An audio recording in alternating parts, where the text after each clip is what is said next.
Bienvenidos a Conquistadores de América. Soy Edmundo Treviño y el día de hoy vamos a platicar de un tema muy importante. Nos llegan muchas dudas respecto a cómo poder abrir sus empresas en Estados Unidos y muchas personas nos preguntan si lo más correcto es una LLC en Delaware. Ya en ocasiones pasadas hablamos de la LLC, hablamos de si abrirlo o no en Delaware, pero el día de hoy vamos a hablar de otra estructura legal, la corporación tipo C, la C Corp, y por eso está aquí pues Alejandra Rusolo, nuestra gerente de administración en The US Marketer.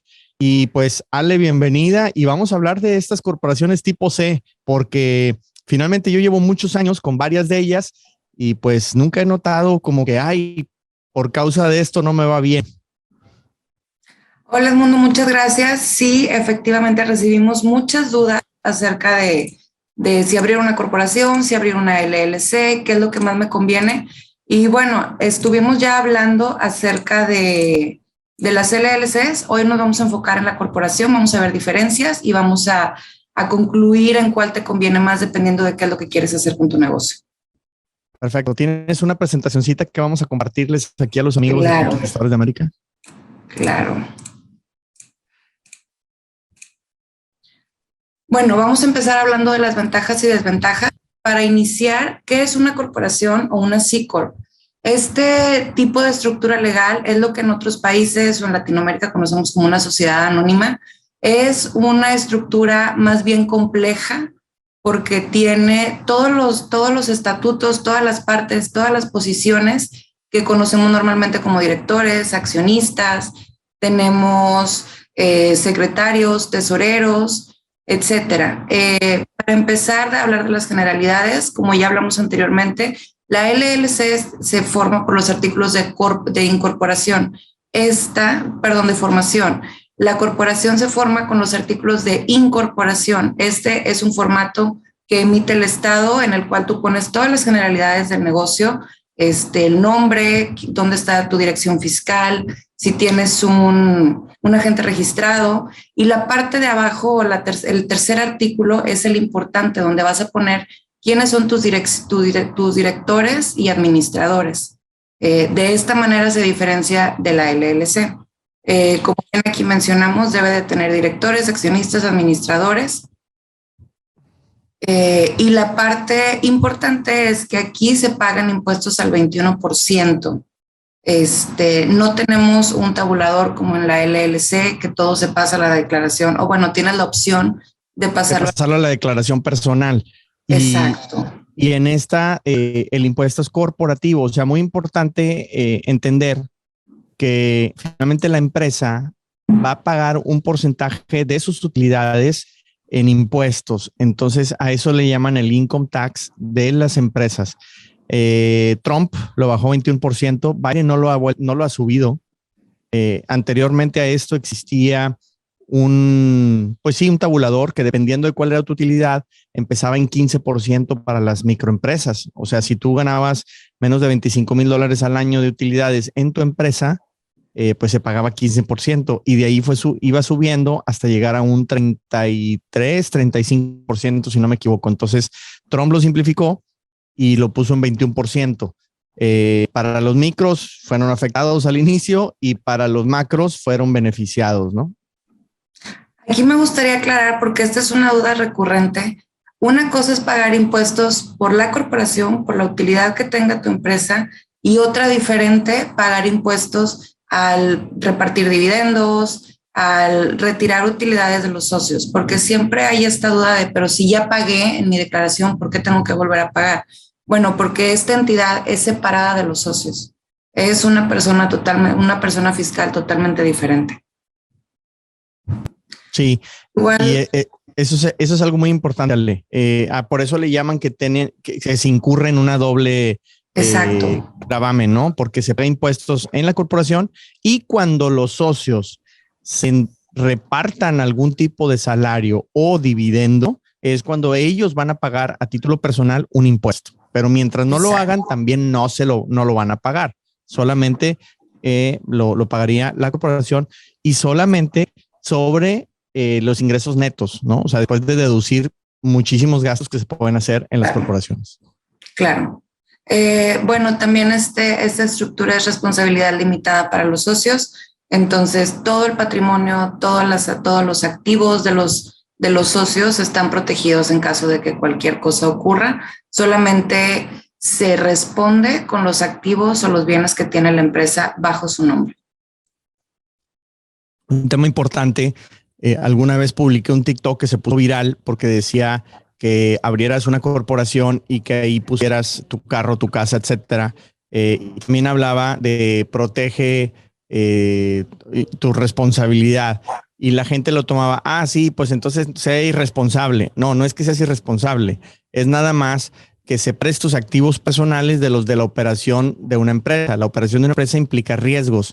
Riesgos por el accidente de un empleado, por el accidente de un vehículo, por algún error que se cometa y que afectemos a algún cliente o que algún cliente se sienta agraviado y te demande. Entonces, finalmente, lo que vamos a hacer es proteger nuestros activos personales o nuestros activos de otras operaciones. O sea, vamos a suponer que yo tengo 3 empresas y si todo lo hiciera con mi nombre, pues estoy arriesgando mis 3 empresas junto con lo mío. En cambio, cuando yo separo en corporaciones, digamos que la operación A lo tengo en una corporación, la B en otra, la C en otra. Si por alguna causa la corporación C no va bien económicamente y se va a bancarrota o sufre una demanda, etcétera, se pueden ir en la demanda solamente contra los activos que tenga esa corporación tipo C, esa corporación C, y no sobre la A, sobre la B, ni tampoco contra lo mío personal. No implica que seamos irresponsables y que no vayamos a pagarle a nuestros proveedores o a nuestros empleados o vayamos a defraudar gente. Simple y sencillamente es delimitar la responsabilidad que tiene cada una de esas operaciones. Bueno, exactamente, como bien lo mencionas, además, este tipo de separación a mí contablemente me encanta porque si no, no puedes tener bien claro lo que está generando cada negocio o si es que te está generando. Al tener todo revuelto, bueno, nunca podemos saber si está funcionando o no. Totalmente, y debemos revisar cuál es la rentabilidad de cada una de nuestras operaciones. Exacto. ¿Cómo funciona, Ale?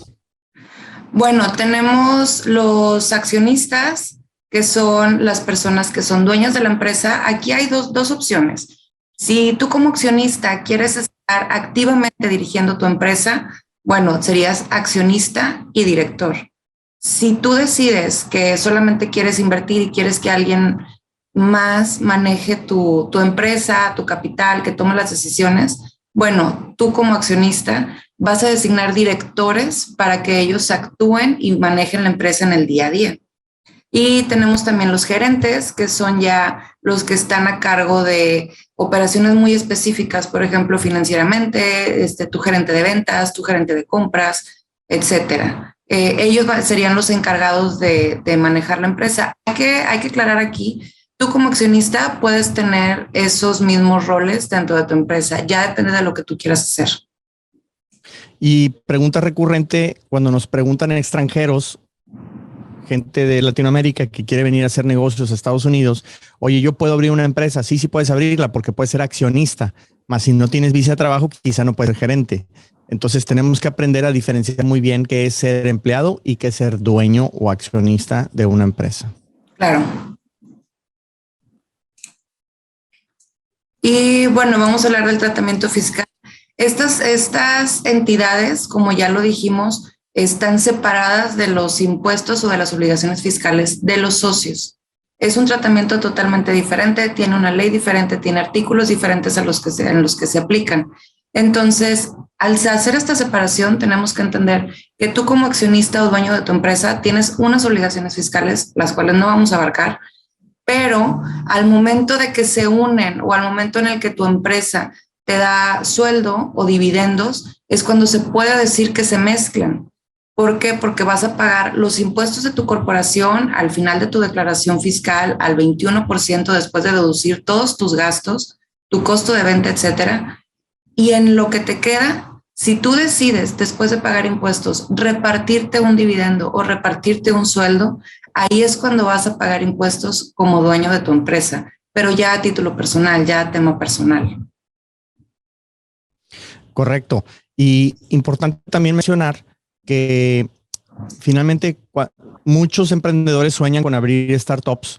Para abrir una startup, la estructura legal preferida será siempre la de las corporaciones, porque las corporaciones pueden emitir acciones y seguir recibiendo inversión de una manera mucho más sencilla. En la LLC eso no es posible. Así es que si tú quieres abrir tu LLC o una corporación, hay que tomar en cuenta ese tipo de detalles. Y por último, tenemos la documentación que se tiene que llevar. Como esta estructura es más compleja y es más administrativa o más pesada administrativamente que una LLC, porque pues tenemos todos estos puestos, es necesario y te obliga el Estado y la autoridad a tener minutas anuales, a tener juntas de accionistas, a llevar registro de esas reuniones, tener designados las acciones con su respectivo título, etcétera, etcétera. Toda esta documentación siempre la debes de tener guardada en tu archivo físico. Yo recomiendo también en tu archivo electrónico para cualquier situación, porque en caso de una auditoría, de una revisión, pues es de los primeros papeles que te van a pedir. Excelente. Pues como conclusiones, la corporación se diferencia del LLC en que tú vas a pagar los impuestos o la empresa pagará impuestos corporativos y no a título personal. Hay que tener más documentación, se tienen que registrar los puestos de los socios, de los accionistas. Hay acciones, no hay accionistas, no hay miembros y muy importante, pues que obviamente se tiene que documentar muchísimo más todo esto. Otro tema importante, esta es la estructura legal preferida de las startups y de los inversionistas para poder pues estar contigo en esas rondas que se sueñan cuando se abren este tipo de empresas. Esto es Conquistadores de América. Soy Edmundo Treviño. Gracias. Gracias.